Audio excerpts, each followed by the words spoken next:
In today's video, I'm going to teach you how to analyze typeform responses with GPT.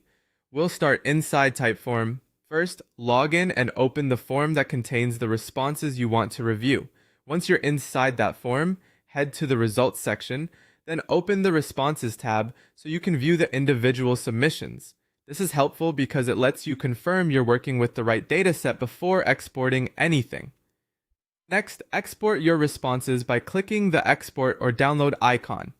Choose either CSV or XLSX, depending on what you prefer to work with.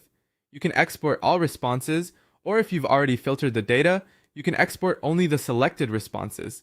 That can be especially useful if you want to analyze a specific segment instead of your entire audience. After that, open ChatGPT and start a new conversation. Then upload the CSV or XLSX file containing your typeform responses.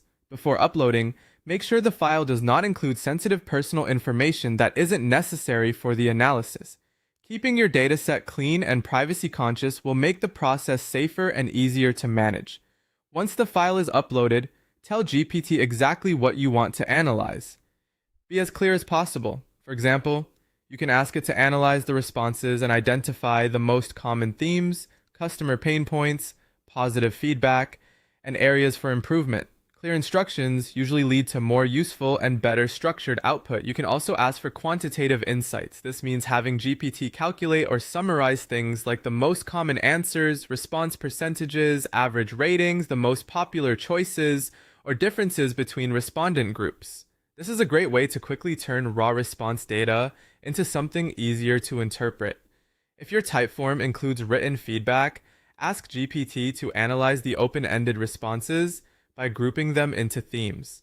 For example, you can ask it to group the written answers into 5 to 7 major themes and show how many respondents mentioned each one. This helps you spot patterns that are harder to see manually. From there, ask GPT to identify customer sentiment by categorizing comments as positive, negative, or neutral.